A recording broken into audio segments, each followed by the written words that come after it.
Okay, I'm gonna attempt this post one more time. I keep getting too emotional, but screw it. It's an emotional time, for our country and our world in general. So I'm not one for tears, but I guess it's a time for 'em. I made a post, like I have several times, about Black Lives Mattering, about minorities being mistreated, and about white people standing up and helping them be a voice because we are the majority. So we do have more of a voice, and I'm proud of the white community that has shown support. I'm ashamed of some of the white community that has made the situation worse, but that's neither here nor there.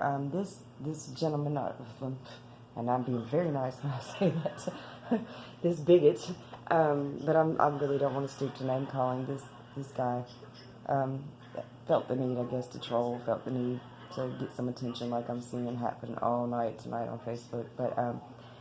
He mentioned that he saw a picture of me that was taken at the protest.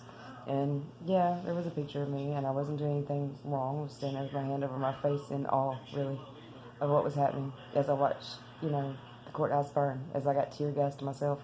In fact, I'd just been tear gassed and had milk poured over me, so I'd looked 10 times more wretched than I do now, if you can believe that. So he told me that because, based on the way I looked in that picture, that I was just another one of the porch monkeys causing hell. That's the way he said it. You're just another one of those porch monkeys causing hell. You're part of the problem.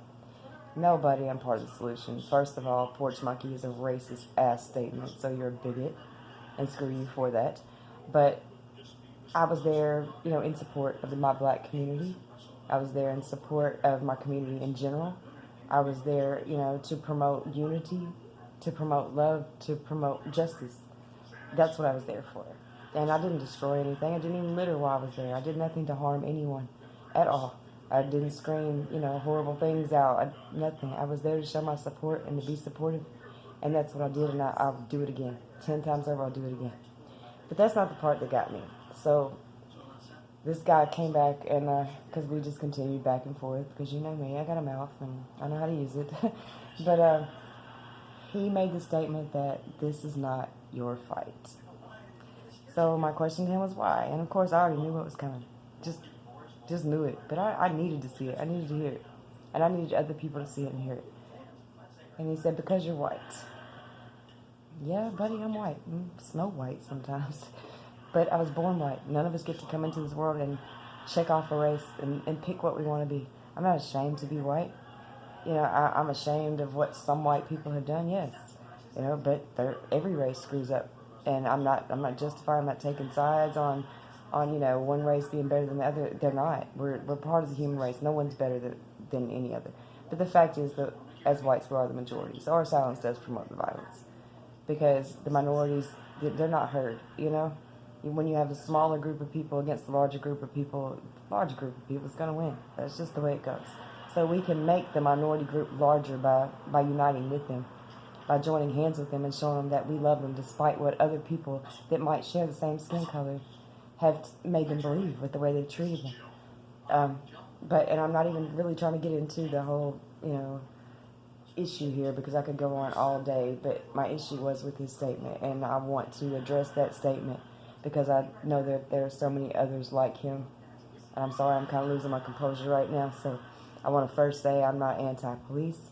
I'm not anti-anything. I'm anti-violence. I'm anti-unnecessary death. I'm anti-brutality. I'm anti-injustice. That's what I am. But it is my fight. And you want to know why? It's my fight. It's because my kids aren't white.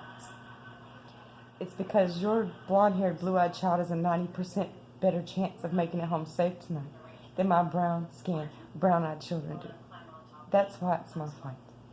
It's my fight because I've had to sit down with my kids and tell them, if you get pulled over, please, please, please, just please do what they say. Even if they're so wrong. Even if they've accused you of blowing up a building you've never even heard of in your life. Please just say, yes, sir. Don't shift your eyes. Don't shift your feet. Don't move your hands. Just go. Because I'd rather help you fight a charge than to watch you fight for your life. That's why it's my fight. Because that's my reality. Because I've had to have that conversation. Because I have to fear when my kid gets pulled over that he might have a little too much attitude that day. Yet if my daughter goes to a holding cell, she might get on someone's nerves because she asked for something or asked for too much more than they think they should give her. My son's not going to be the next Daniel Hembrook.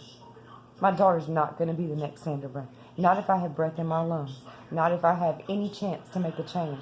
And we make a change starting with ourselves. We learn how to love each other regardless. And I don't have that problem. But unfortunately, I know so many people that do. They fear what's different. And they have these stereotypes in their head. And they run with them. Or they're taught a certain way at home. And it's time to get back into our homes and start teaching different. These kids aren't born racist. Adults aren't born racist. We're taught this shit. Stop teaching your kids this shit. Even if you're not teaching them to be racist, certain things that you say in front of them, certain stereotypes that you say in front of them, that sticks with them. You guys don't understand that. And the fact is that I do have to worry about my kids. I do have to worry about my friends' children. I do have to worry about my friends, half of not more of which are black. And I love them like my own family. I don't put any race above another. I don't believe black people deserve better treatment than white people. White people deserve better treatment than black people. No, I believe that we need to get every race on an equal playing field. That every minority needs to be able to walk out of their home every day and know that they can be treated just as well as anyone else. And know that they don't have to worry that the color of their skin is going to affect their shopping trip when they're followed around like they're stealing something. The color of their skin is not going to affect the jail time that they get for a minor charge that the same white person next to them got half as much time for. Until we get to a place where everybody can walk out of their home with the same sense of satisfaction and security, then we're not what this country was built to be. And we never will be. So if you think because your skin is white that this is not your fight, you need to get off my Facebook.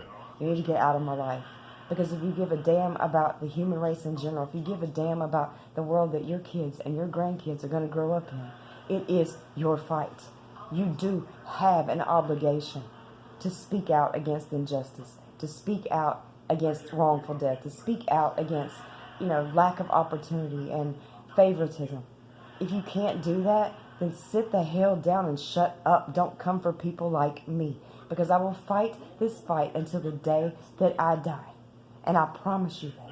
And I pray that my children and their children continue to do the same thing. But if you have a problem with me and the fact that I'm white and the fact that I love black people and that I love minorities and that I love humans in general, then you are not someone that I want to call my friend, Facebook or otherwise. So troll on.